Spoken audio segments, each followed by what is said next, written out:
addressed to Mr. Diskaya.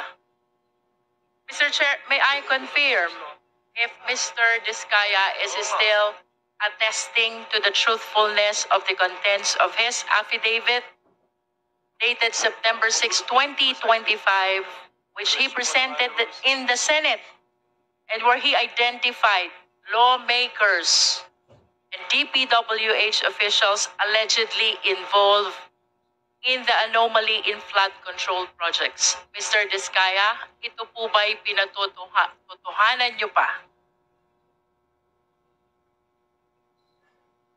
Yes po, Your Honor. Yung nakasulat po dito lahat.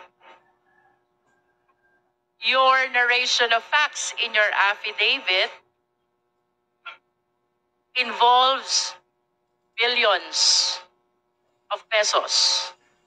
Mr. Diskaya, significantly, under the law, if it is 50 million and below, the case is violation of Anti-Graft and Corrupt Practices Act.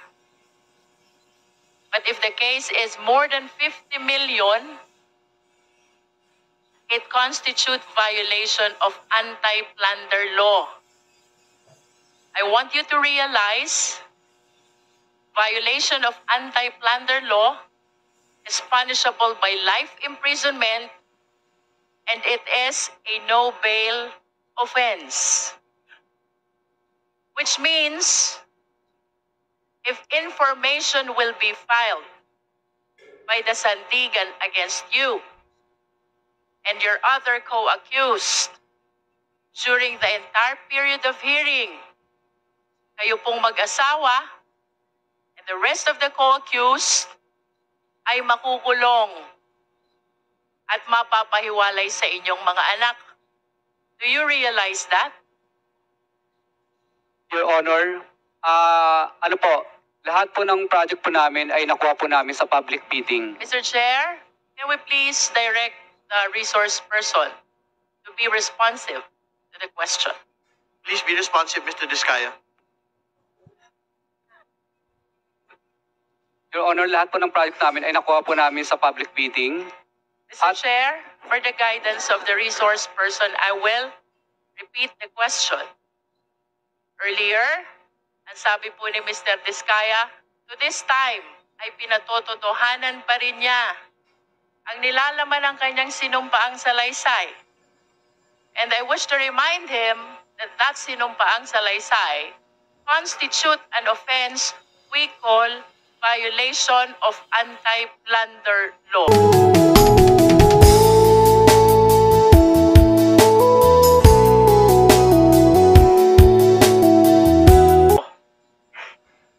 Plunder, to distinguish the same from Anti-Graft and Corrupt Practices Act, Mr. Diskaya, is punishable by capital punishment, is a capital offense, punishable by life imprisonment, and is a no-bail offense. Which means, kung ang kaso po'y may sasampalaban sa inyong mag-asawa, kasama ang inyong mga co-accused, the entire period of hearing, kayo po'y nakakulong at mapapahiwalay po sa inyong mga anak. Yun po ba'y nare-realize nyo when you executed this sinumpaang salaysay? Mr. Diskaya? Your Honor, tatanungin ko lang po ang legal counsel ko. Mr. Chair, I don't understand that it seems that the resource person executed an affidavit without realizing the implications of the contents. Please respond, Mr. Diskaya.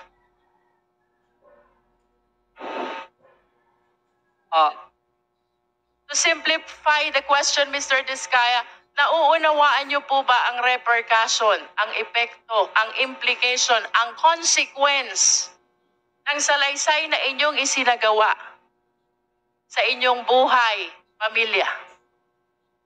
Yes, Your Honor. Do you understand as well that in this affidavit, Mr. Diskaya, kayo po'y umamin na Do you understand that? You already made an admission about the commission of the case of plunder with your affidavit. No, Your Honor. But you were the one narrating. Kasi Your Honor, ano po ito, pinilit lang po kami, Your Honor. Pinilit lang po. That is for you to prove.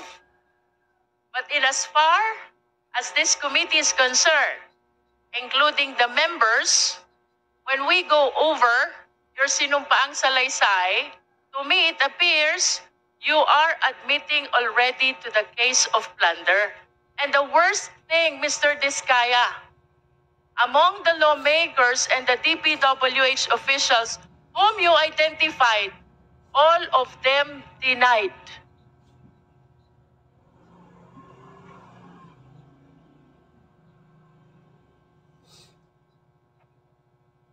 Do you understand the implication of this? I asked the lawyer. Attorney. Yes, please.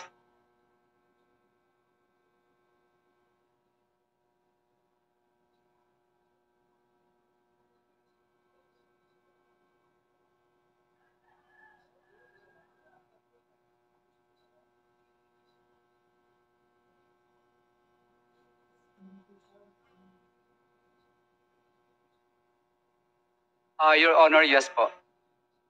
You understand. Okay. So, Sorry, before proceeding, Congresswoman Luistro, ano yung context na sinabi niyong pinilit lang po kayo? Nandito po sa aking salaysay na ayaw po naming magbigay. Okay, alright. Naintindihan ko na. Kaya lang po. Hindi ko kayo pinilit isulat itong affidavit. Hindi po. Okay, alright. Thank you. okay, so, naiintindihan mo ang implication consequences ng affidavit mo. Hindi ka ba natatakot makulong?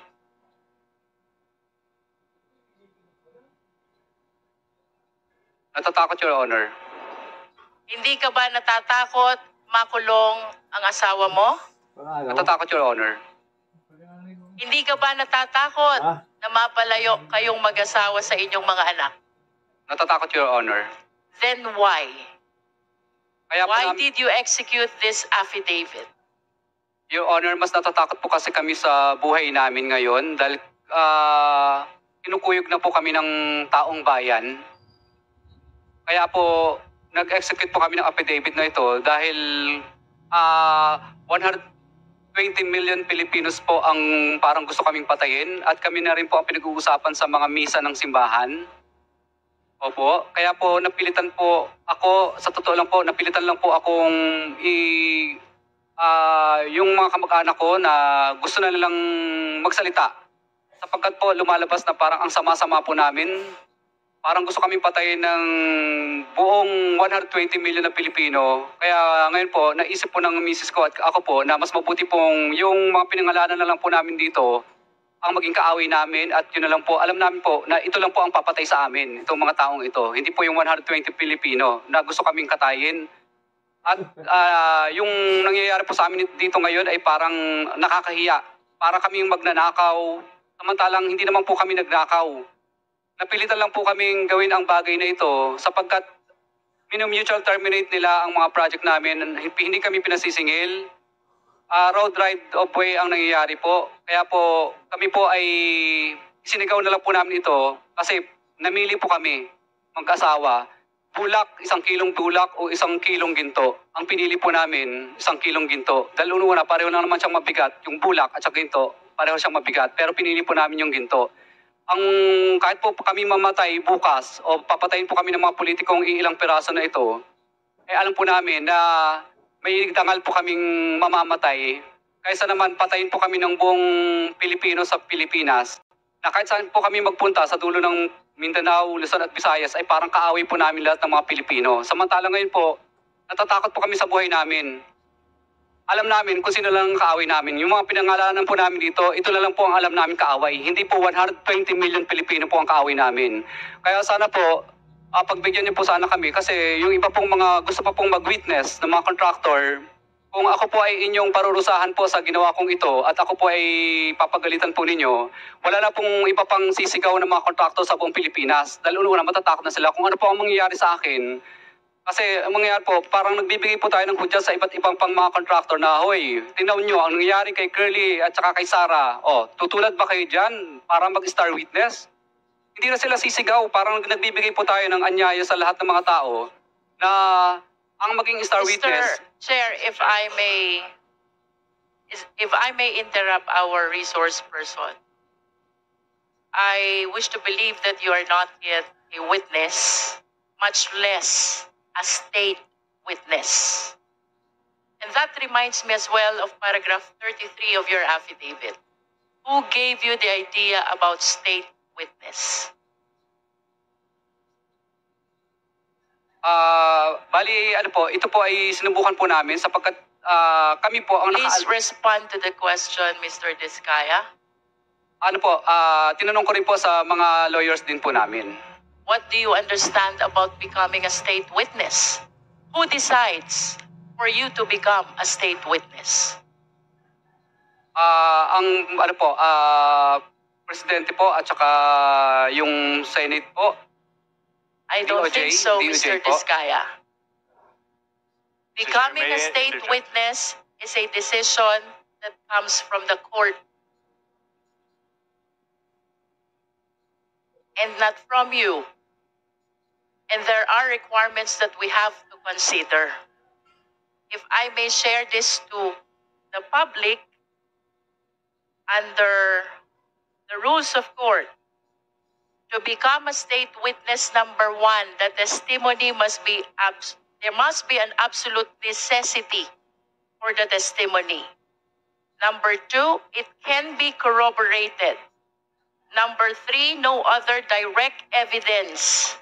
Number four, no previous conviction. And number five, the accused must appear as not the most guilty. Do you think with these requirements, the court will approve your application to become a state witness? Yes po, Your Honor. Do you appear as not most guilty? Yes po, Your Honor. But you have to realize nonetheless, Mr. Diskaya, it is not you who decide. It is the court who decides whether you will be admitted or not as a state witness. And if you are not admitted as state witness, definitely then you will be one of the co-accused. And with your admission that you made already in the Senate and before this committee, I think the offense of plunder is already established. That is why I wish to go back to the question. What made you decide to execute this affidavit, considering the very complicated consequences of your admission? Your Honor, I asked my counsel muna. Yes, please.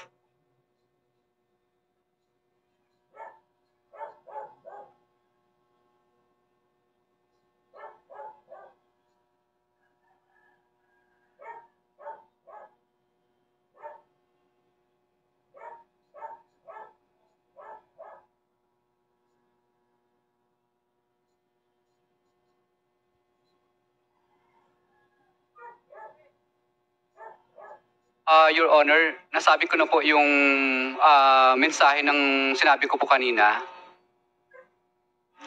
So it's because mas pinipili mo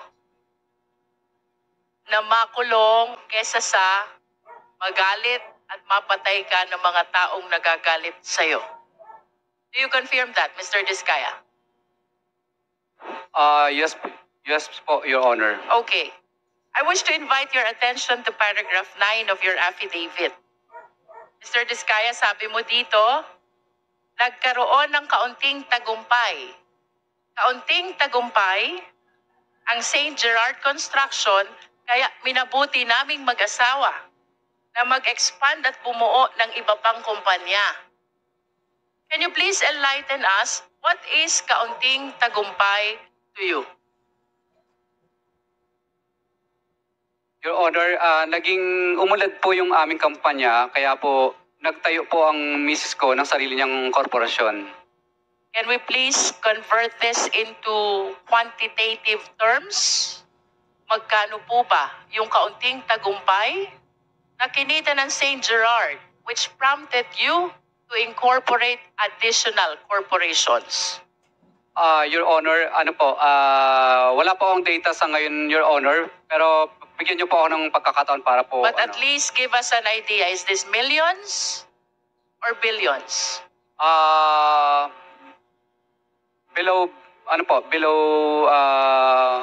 Lagpas 100 millions naman po. Lampas ng 100 million. Pero hindi lampas ng 1 billion. Your Honor, pag revenue po o yung net profit? Revenue. Pag revenue po, billions po. Billions. How many billions? 1 billion more po, Your Honor. And 1 billion is Kaunting Tagumpay to you? Kasi Your Honor, revenue siya, hindi siya net profit. Nonetheless, 1 billion is a very huge amount. And you consider that as Kaunting Tagumpay? Yes Your or no? Your Honor, parang terminology lang po itong salita na ito. I wish to invite your attention as well to paragraph 13. Ang sabi mo naman dito, hindi namin ginusto kailanman na mapasama sa ganitong sistema. Pero kailangan naming magpatuloy para sa pamilya at mga empleyado. Can you expound on this? Your Honor, ayaw naman po talaga namin mapasama sa ganitong klase ng sistema. Pero siyempre po, napipilitan lang po kaming magbigay sapagkat hindi po matutuloy ang project pag hindi po kami nagbigay. When you say napipilitan lang po kaming magbigay at hindi matutuloy ang project kapag hindi nagbigay, you are referring to the DPWH officials and some lawmakers you identified in your affidavit, yes or no? Yes, Your Honor. I see. So you want us to believe na kung wala itong mga taong pinangalanan mo, ay hindi ka magkakaroon ng mga kontrata mula sa DPWH. Is that what you wanted to say? No, Your Honor. Kasi sumasali po kami sa mga public bidding. Pag na-award na po yung project at saka nagkaroon ng notice to proceed, doon na po kami hinihingan. Hindi po ma-implement ang project or matatapos kung hindi po kami magbibigay. Yes, but you stated in your affidavit na pilitan ka lang. Yes, Your Honor, kasi hindi po namin gusto na magbigay. Hindi mo gustong magbigay pero napipilitan kang magbigay sa mga pinangalanan mo dahil hindi ka magkakaroon ng hanap buhay. Tama o mali? Your Honor, kailangan po, Your Honor, kasi kung hindi po, Please do not change the context of your affidavit. We are educated people here. Mr. Diskaya, I just want it to come from you. Sabi mo, napilitan ka lang. What does that mean? Hindi mo gusto ang ginagawa mo. Pero napilitan kang magbigay to be able to get a contract and have them implemented after the award. Tama o mali? Your Honor, hindi po. Awarded na po sa amin ng project. May notice to proceed na po. Pero, Okay, let me correct. Awarded ng project, napilitan kang magbigay, pero dahil kung hindi ka magbibigay, ika-cancel ang project. yes, Your Honor, or right of way problem o di kaya mutual termination po ang mangyayari. So, it means mawawala yung hanap buhay mo kung hindi ka magsasubmit dun sa system na sinasabi mo. Tama o mali? Hindi po matatapos ang project. Hindi po maumpisahan. Maka-cancel po. So that's precisely the point. Yun yung gusto mong sabihin sa affidavit mo. Napilitan ka lang mag-submit dun sa kanila mga taong pinangalanan mo dahil hindi ka makakaumpisa o makakatapos ng project. Did I say it right? Yes, yes, Your Honor. All right. So would you agree with me if I would say that per your experience, kung walang DPWH officials at kung walang mga lawmakers na binanggit mo sa affidavit, walang hanap buhay etong mga construction company mo? Mas maganda po ang buhay. Ibig sabihin po, mas makakapaghanap buhay po kami. Pag I wala see. pong ganun. Opo. Kasi public bidding po ang mangyayari lagi. No. Please listen to the question. Ang sabi mo sa affidavit mo, napipilitan ka lang. Hindi mo gusto ang ginagawa mo. Pero kaya ka nagbibigay ay dahil hindi mo mai-implement ang project mo dahil ika-cancel nila. That is suffice to say that kung wala sila, wala kayong hanap buhay. Tama? No, Your Honor. What else would you like to mean by this statement? Your Honor, ibig ko pong sabihin dito, kung wala pong pumipigil na ma-implement namin ng tama ang project at hindi po makakancel o walang right of way project, malaya po kaming makakapag-implement ng proyekto po. Okay, but nonetheless, the reason why you are saying nagbibigay ka sa kanila ay para makatapos ka ng project mo. Tama ba yon? Dahil hindi po kami makakasingil at ipapamutual terminate po ang project kapag Precisely. hindi po kami sumunod sa kagustuhan nila. Pag hindi ka nakasingil, walang hanap buhay ang kumpanya nyo. Tama ba yon? Tama po. Okay. So, ibig sabihin, in as far as the period of time referred to in your affidavit is concerned, ang hanap buhay mo, ayon sa'yo, ay dahil pinapayagan ka, pinapatapos ka, at naiipa-implement sa'yo ang mga project mo sa pamamagitan ng mga taong pinangalanan mo. Correct? Your Honor, paulit nga po. Ulit ang tanong mo. May I be clarified first? Ano ho bang period of time or taon ang tinutukoy nyo when you executed this affidavit? Actually, ito pong affidavit ko na ito po ay related po sa programa po ni PBBM sa mga ghost project po. Kaya ako po ito... So if you are referring to the current administration, then this must be 2022 up to 2024 project, Mr. Diskaya. Tama ba yun? Yes po, Honor. Okay. Okay. So kaya mo natapos ang project is because nakipagkasundo ka sa mga taong pinangalanan mo sa affidavit mo. Hindi po ako nakipagkasundo, Your Honor. Napilitan lang po kami, Your Honor. Hindi po kami nakipagkasundo kasi ayaw po naming magbayad. Sa totoo lang, masarap po ang buhay namin. Mas malaki sana ang kikitain pa namin kung hindi po kami magbabayad. Ayaw po namin. Napilitan ka na makipagkasundo. Would that work for you? Yes. Wala po kami magawa, Your Honor. Okay. Hindi po kami nakipagkasundo pala, Your Honor. Napilitan lang talaga. Nevertheless, you were able to collect the payment for the contracts because you wish to believe dahil nag-submit ka dun sa mga requirement nila. Yes po, Your Honor. Okay. Tama bang sabihin na sa affidavit mo, you would like to implicate the lawmakers and the DPWH officials kung bakit nakakapag-implement ka ng project at nakakasingil ka? They are part of your business, Hindi po siya part ng aming business. operation at least. Hindi rin po, Your Honor. So how do you consider that? Your Honor, talagang talagang pag nanalo na po kami sa bidding, public bidding po kasi yan, doon na po sila dumarating. Okay. So, what is clear, Mr. Diskaya? Hindi ka makakasingil kung wala sila. Do you agree to that? Yes po, Your Honor. Of course, because that is the content of your affidavit. Tama ba? Yes po, Your Honor. Kung wala sila, hindi ka makakasingil. Tama din ba yon?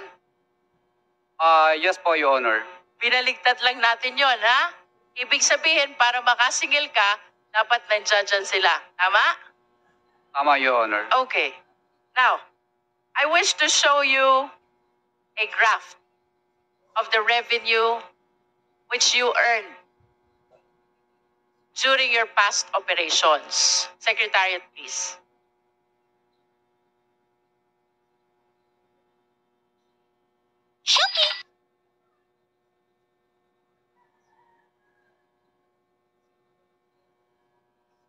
There. Sabi mo, yung affidavit mo pertains to the current administration. So that is the second half of 2022 until 2023, at least for those that are shown in the graph. But if you will notice, Mr. Diskaya, yung revenue mo nag-spike 2017, 2018, 2019, 2020, 2021, and even the first half of 2022.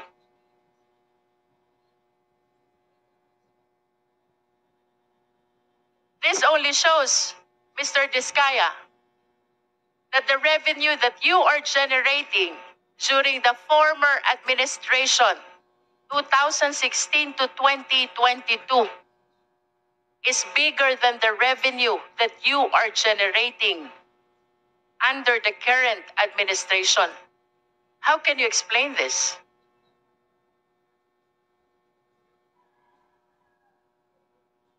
Your Honor, wala naman pong nanghihingi sa amin, kaya mapapansin niyo po, ang nakalista lang po dito ay during ito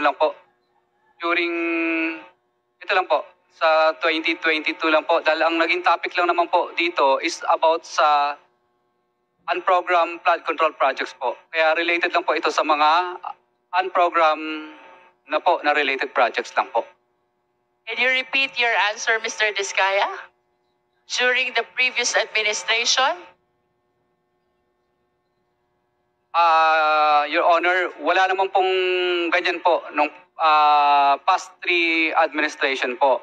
Bali, ito po kasing unprogram lang naman po ang napag-usapan po na kung bakit ito po ang 2022 po ang ating sinama po dito. Are you saying na yung pagbibigay mo ng pera sa DPWH at sa mga lawmakers happened only during the current administration and did not happen during the previous administration? Wala pong ganun pong nanghihingi sa amin, di pa po. Wala po, pero nilalabanan po namin sa tunay na bidding po. Nagpapadyaryo po kami. Of course, you know how hard it is to participate in the bidding, Mr. Diskaya. And it is impossible, improbable, if not impossible, that the reason why you generated bigger revenue from 2016 to 2022 is because what you experienced under the current administration did not happen during the previous administration, Mr. Diskaya. Wala pong, may nanghihingi rin po sa amin, pero ang totoo po niyan, pinadyaryo po namin. Kaya wala. Ano po, madalas po ako magpadyaryo. Meron po akong mga, pinadyaryo ko po yung mga taga DPWS kadalasan. Can we show the next slide, please?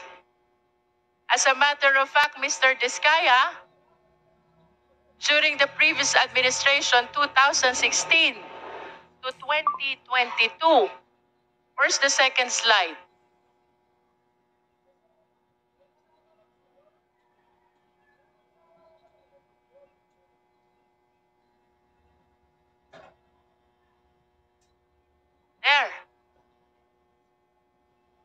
it shows that you are the top one contractor from July 2016 to December 2017. That's 1.5 years. The total value of awarded contracts is 12 billion. Please explain to me. Your Honor, nirespeto ko po yung report po na ni PCIJ po. Alam ko po nanggaling po sa PCIJ yan. Pero hindi po yan po ang nakadeclare sa amin pong financial statement po. At saka yung mga nag-ongoing. At karamihan nga po dyan is mga na-terminate po na project. Sinama lang po nila sa listahan pero ang dami po dyan mga na-mutual terminate po na project. If that is not correct, then how much is the amount of the awarded contract to St. Gerard? Hindi po ako sigurado pero titingnan ko po, bigyan niyo po ng time para sa data po niya. At least can you give us an estimate? Is that 10B or 8B? Parang naglalaro lang po yun sa wala pang 3 billion po kasi ang dami pong na-mutual terminate na mga project. Mutually terminated contract. What do you mean by mutually terminated contract? Marami pong minsan yung iba po may mga right of way problem kadalasan. Mr. Diskaya, how can you explain to me that under the current administration, may nanghihingi? Otherwise, hindi ka patutuloyin sa kontrata. But under the previous administration, walang nanghihingi. Your Honor, meron din naman pong nanghihingi, pero takot din po sila. Takot sila pag napapadyaryo po sila. Katunayan po, yung mga taga-DPWs na yun, pag dumarating na po ang St. Gerard Construction, ang tawag nila sa amin, pasaway. Sinasabihan ko sila, pasaway ba ang sumunod sa RA 9184? Ano ba ang ibig sabihin sa inyo ng pasaway? Yung sumunod sa batas o yung hindi sumunod sa batas? Kaya pinadyaryo po namin sila. Bakit hindi ka ba nagpapadyaryo under the current administration? Nagpadyaryo din po ako nung kay Secretary Bunuan. Papakuha ko lang po yung aking mga dyaryo. And may we know also sino ba yung mga ipinadyaryo mo during the last administration?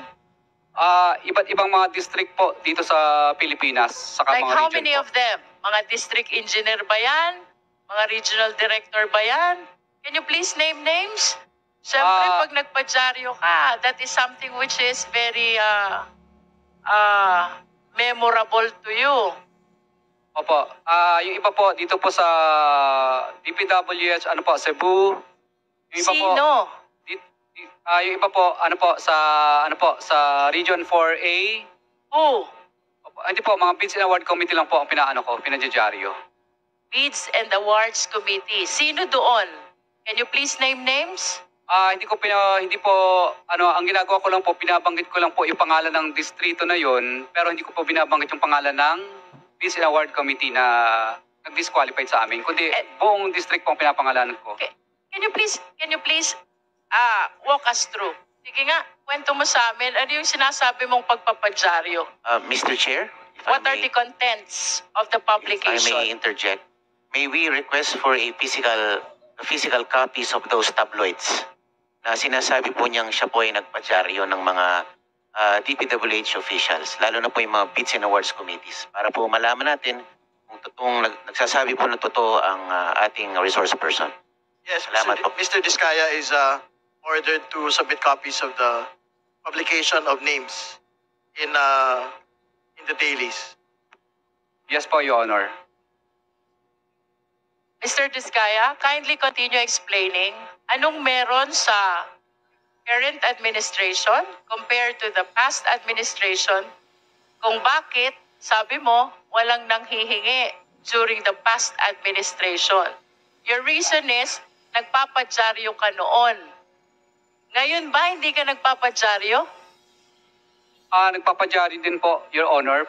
O balikan natin yung past. Ilang beses ka nagpadyaryo dun sa past administration?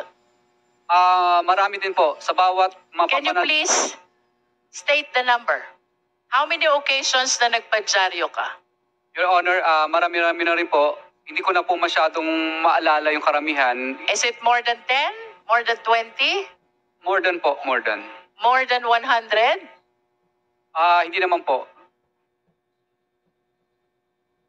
Your Honor, isasubmit ko na lang po yung mga na-recover ko But na give us an dyaryo. idea. Give us an idea. More than 20?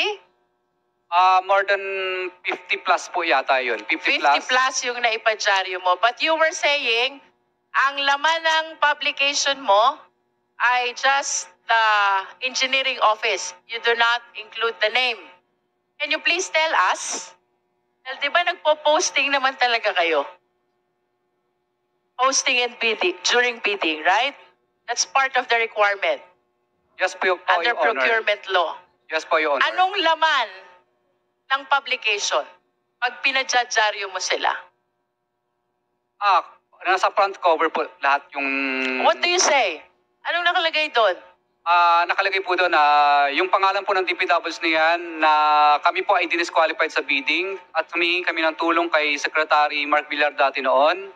Humingi kami ng tulong kay Secretary Mercado rin po noon at humingi rin po kami ng tulong kay Secretary Bunoan din po. Is it not really one of the consequences of participating in the bidding that you can possibly be disqualified because of some requirements? What calls for publication kung na-disqualify ka? Your Honor, pag kami po ang nanalo sa bidding at pinipilit po kaming ipa-disqualify, doon lang po kami nagpapadyaryo. Pero pag hindi naman po kami nanalo sa bidding, hindi po kami nagpapadyaryo. Kasi talo naman talaga kami.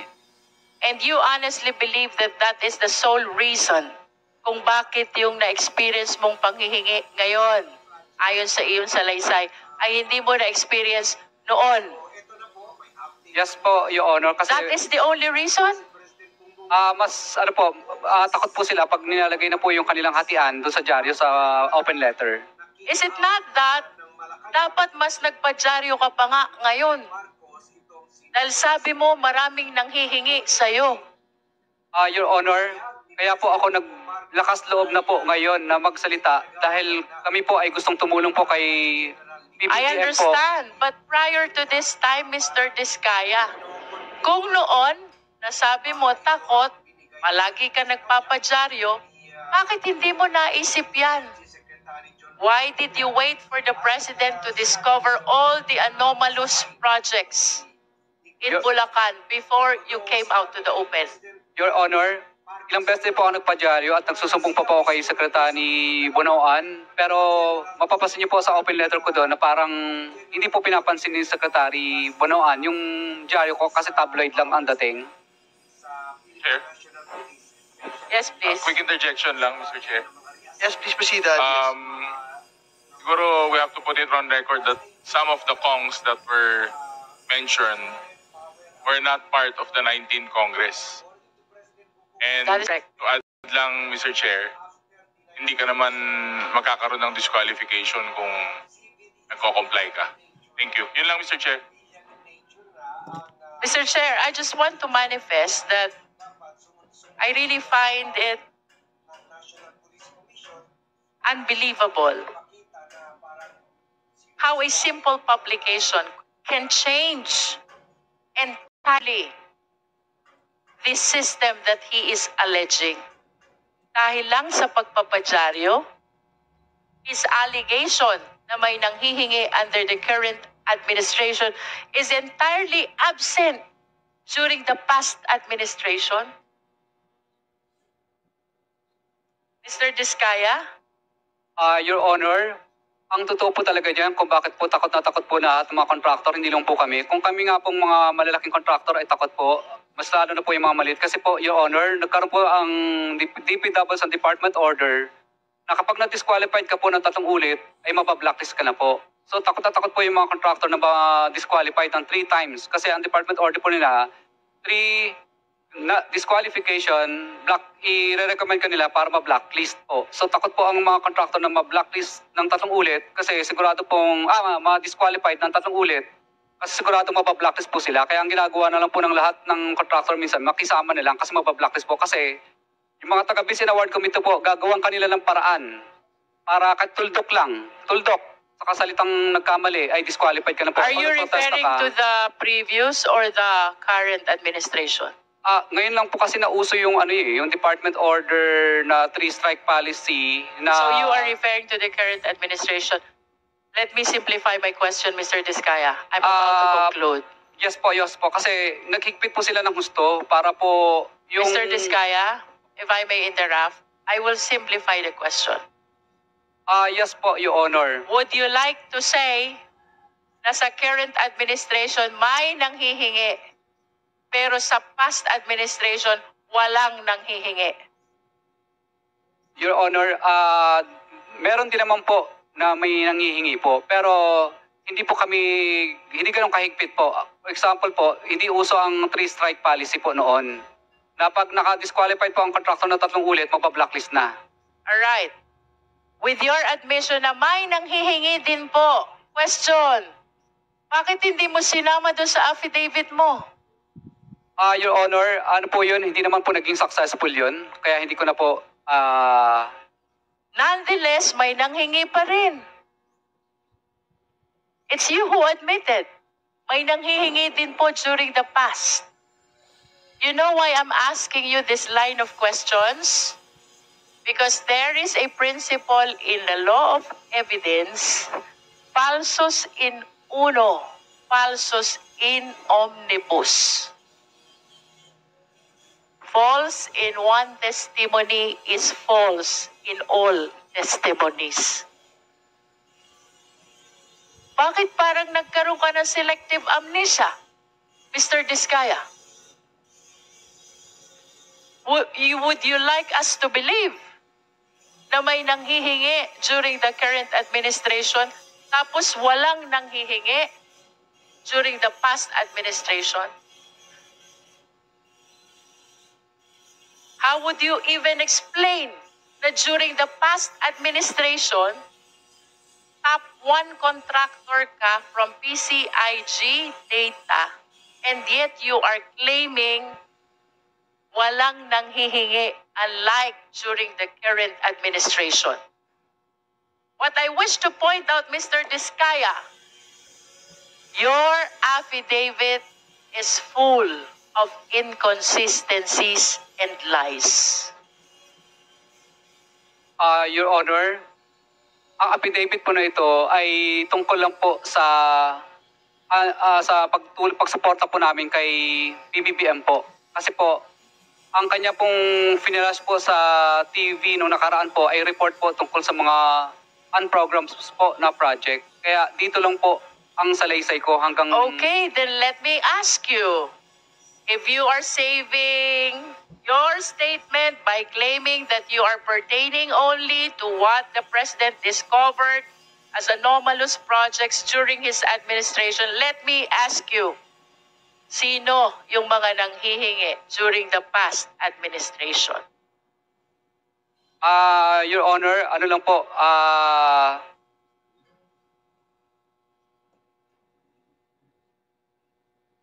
Your Honor, nung mga panahon po kasi na yun, kadalasan po, iba po, mga retired na po, mga wala na po dito sa Yes. DPWs. Kadalasan But po, can mga you taga please- DPWs lang po. Can you please identify the names with the same courage that you have when you name these lawmakers and DPWH officials in your affidavit?